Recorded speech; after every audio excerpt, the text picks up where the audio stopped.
All right. I had to do a quick check on that because I have a fun Hispanic last name, Arce, which I've heard so many different ways of that being said.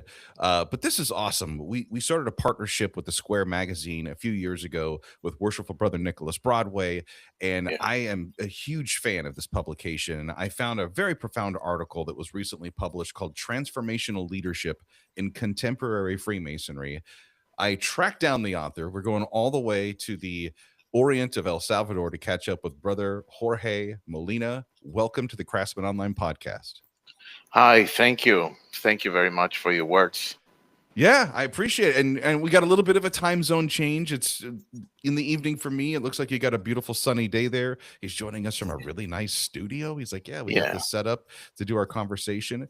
I want to talk a little bit about you, of course, the article, you as a Freemason, just your thoughts on things. So let's get started first with the you part, your bio, your background, very fascinating. He's a PhD candidate in social sciences, a psychologist, two-time worshipful master of his lodge, and also a Royal Arch companion.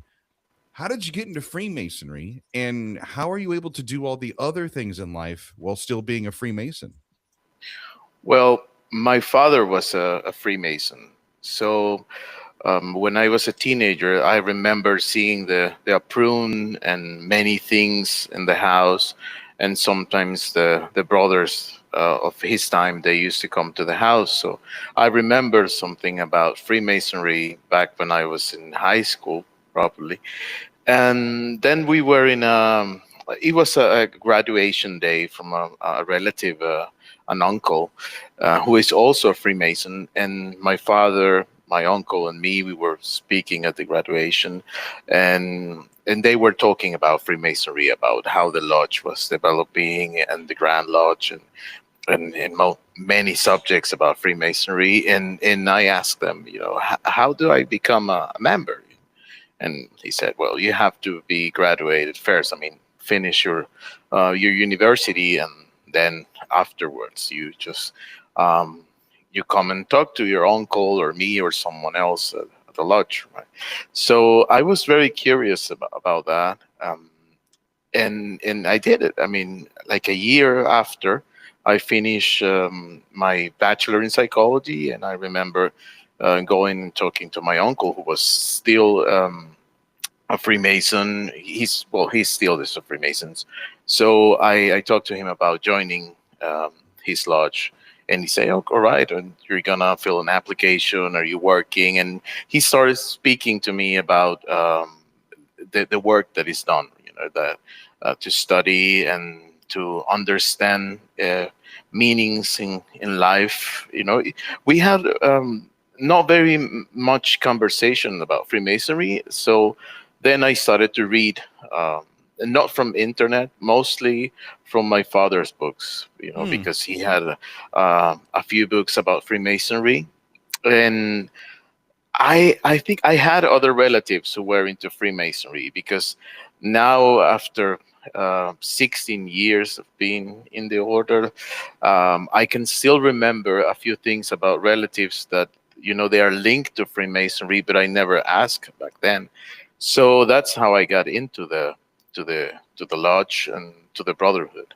Gotcha. And could you help me out? I know it's Fraternidad Lodge number 6, but I am going to mess up your Grand Lodge so bad. How do you say your Grand Lodge? Oh, my Grand Lodge is Gran Logia Cuscatlan. There's no way I would get that right. Oh, it's you have better try. You better try. It's uh, Cuscatlan Grand Lodge.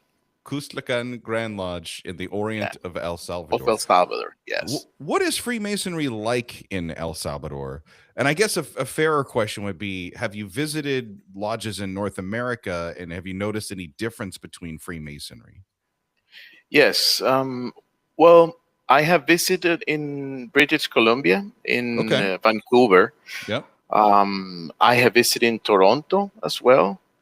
I have visited in Panama, and it's very different. I remember in Vancouver, it was the first time I wasn't familiarized with the ritual. It's a proper ritual from the British Columbia uh, work, the way they do things, but they were very kind, and they were very, very fraternal with me. They were great.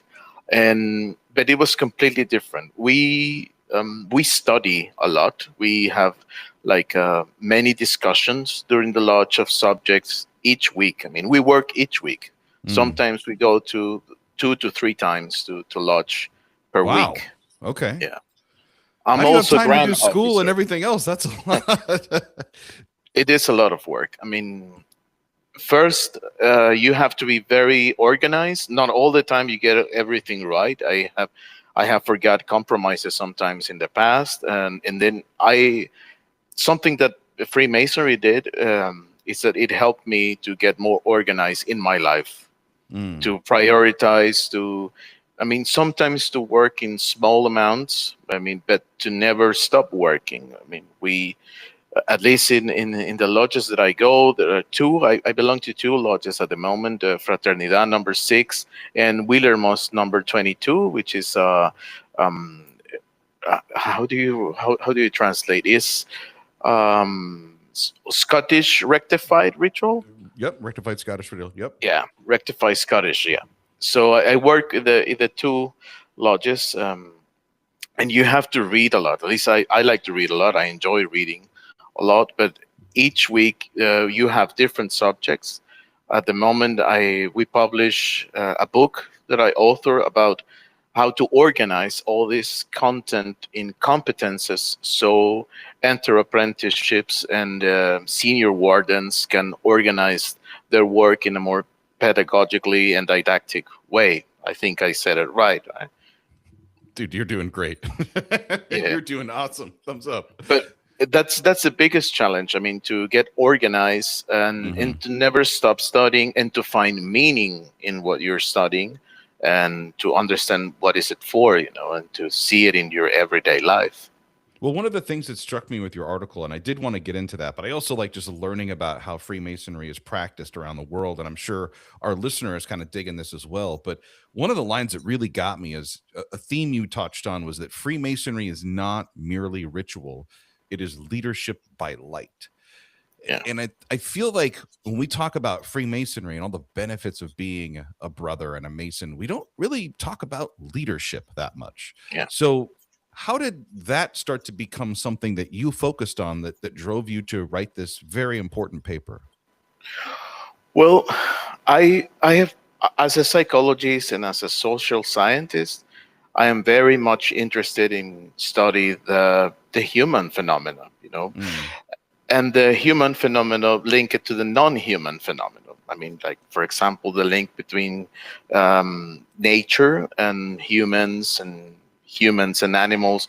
But when it comes to the human phenomena, leadership it's a subject. I mean, even if someone does not consider himself as a leader, in some ways he is a leader. I mean, Mm. in some part of your life you develop leadership, not one leadership but many leaderships through your life. And even in your mind, I mean, you have an idea, plenty of ideas. For example, your podcast, you have plenty of ideas, and then you get a leadership, an internal leadership, which is an assemblage, not a product, but an assemblage of many, many ways that you have understand different leaders who have inspired you through your life. Some of them you knew in person, some of them at the moment, and some of them you never knew. But they did inspire you through different forms, sometimes a book, sometimes a movie, sometimes a myth, a legend. For example, we have different legends in the order, that Mm. inspire us through leadership. And I have been very my work as an academic has been very much structured in understanding that human phenomena that arises in everyday life. And I was thinking a few years back about what is the type of leader that we want, the type of leader that we have, and the type of leader that we need in different times, because it's not the same thing. It changes through context, through societies, through times. So when I was thinking about that, I was following a friend. And I went to this event that he had. He was the president of Shriners here in El Salvador. So he said, I have an event. Come with me and join me at the event. And I said, all right, I go with you. He's a brother and a very close friend, Juan Carlos.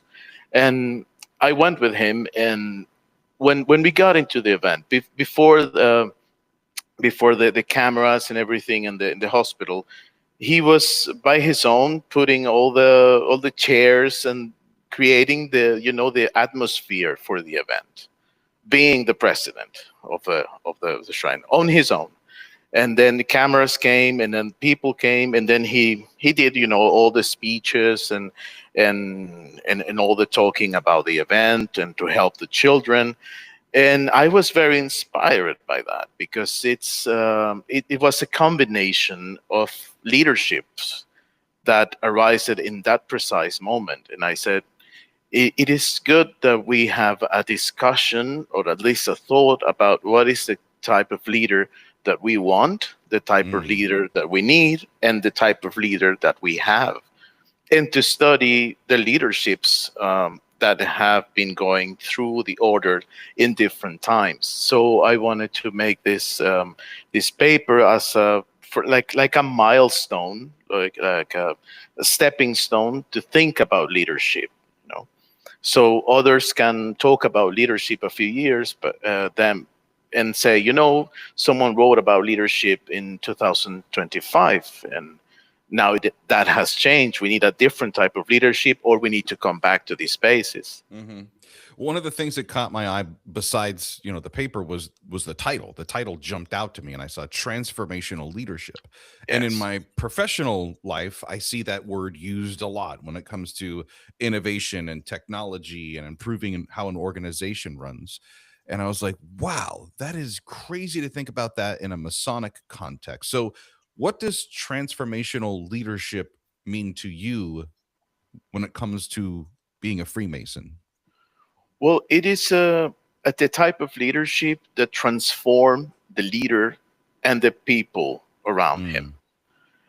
Mm, No, it doesn't transform the people by having the purpose of transforming them into something that the leader wants. It's more of a reverb that the leader has, not an echo, but a reverb, because it mm, changes with the people who are around him. For example, transformational leadership, it's about inspiring someone. It's about creating that atmosphere where you feel inspired to be the best you can be in that precise moment. And that, I think that is a good way of leadership. I think it's a proper way of leadership in some cases. Some cases might be different.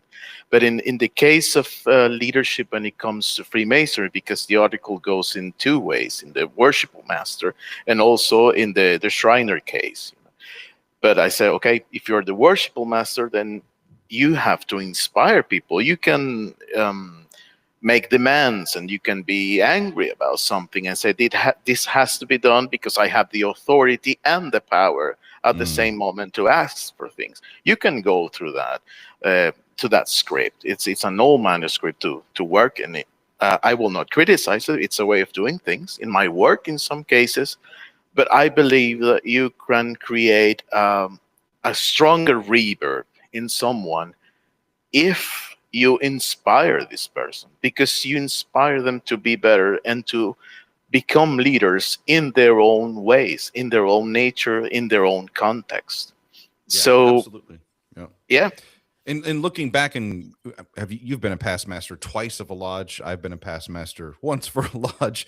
But the cool thing is when you move out of that role, I think part of the transformational leadership, the validation that you get, is when you see the impact and the influences you're talking about on the wardens and the next guy that comes in. And then it's not just can it be the next one or two guys, but 5 years down the road, are they still embracing the ideas and the vision that you had? And that's how you can tell. That's your measuring stick right there as a leader. Yeah, I think I did a measuring stick about having a sort of methodology to study and to write and to present your study work in lodge. Mm. Um, uh, I don't know if I was a good or a bad worshipful master. Um, when I see myself back then, You got to do I'm it very twice.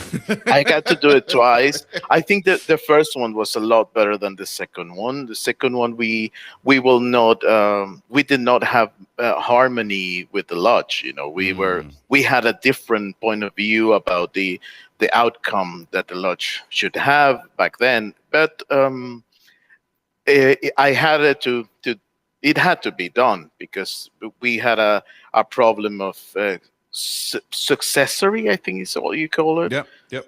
Yeah. Succession. Yeah. So You had a progressive succession. line and guys were moving along, and Yeah. it was part of the thing that you talk about in your paper where Freemasonry has Yes. to be different than, what we see in the profane or in our professional world, where a lot of leadership there is like your boss, your manager, it's a transactional or authoritative Yes. style, and you want something that's more, it's not imposing, but it's inspiring, and that's what makes Yes. what we do in the lodge different. It that's the case. Even it has. I believe that it has to be inspiring, even if you don't agree with the guy that is sitting in the chair, because sometimes it inspires you to do things differently, Mm. and just by understanding that, then you're moving on. That inspiration is not always through harmony. I'm very close to the Hegel thesis when it comes to that. So I believe that sometimes you have friction, sometimes you have different point of views, but that is also inspiring because it helps you to understand how to go through conflict, which is one of the main ideas also of this paper. Because that leader, if you see it beyond the paper, is someone that is solving things on the outside, through the outside world, in the everyday life, through a Shriner example, and it's solving things in the inside of the lodge through the worshipful master example. So it's someone that is making decisions. I was when I was preparing my notes for the podcast, I was thinking, because you asked me something that is very challenging, is how to talk about this without going through a very strong academic words, Yeah, yeah. and that is challenging, but it's necessary. And the only thing that comes to my mind is a jazz player, because the main inspirational for my papers is always music. So I believe that a transformational leader is like a great jazz player, like a Chet Baker or a Charlie Bird or a Miles Davis, because it's someone that is in the flow all the time. It's flowing, it's making decisions. Sometimes it seems like he hit the wrong note, but the next note that he hit is going to be the most important thing, but it's going to create a melody, such a unique melody that will inspire other people to listen to jazz, to play jazz, or to play a different instrument. So I believe that it's like that. And you go through jazz because you're managing leadership inside the lodge, leadership in this case through the Shriner case, and leadership in your own personal life and in your work life and in your family life and in your friends and your community. The article is called Transformational Leadership in Contemporary Freemasonry. If you didn't get a chance to see it in the Square magazine, don't worry. In the notes for this episode, which you'll find in the description of the episode, boom, there's a link to get it right now at the Square magazine. We're talking with the author, worshipful brother Jorge Manuel Molina Aguilar. Yeah. Yes. And joining us from El Salvador, which I'm loving this internet connection that we have right now. I don't even want to say anything because I'm afraid it's going to jinx. And so far, everything's been good. You had kind of touched on being able to take something that does have a lot of academic components. I went to school, I got my MBA. I love leadership. It's always something that I come to the table focused on. And there were four kind of key dimensions that you talk about Yes. in your article. You work off of the theories of Boss and Avelio. Yeah. And you map these into the archetype of like a worshipful master. Can you walk us through this? But keep in mind there's going to be some of our listeners that might not be familiar with idealized influence, inspirational Yeah. motivation, intellectual stimulation, and Yeah. individualized consideration. Okay. Idealize influence. It's when someone inspires you. It's I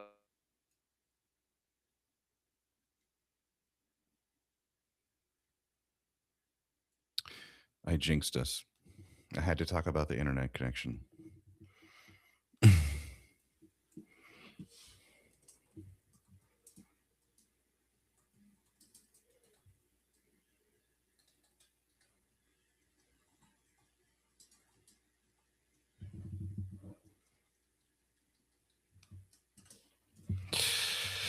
Oh man, this stinks. This is a big one.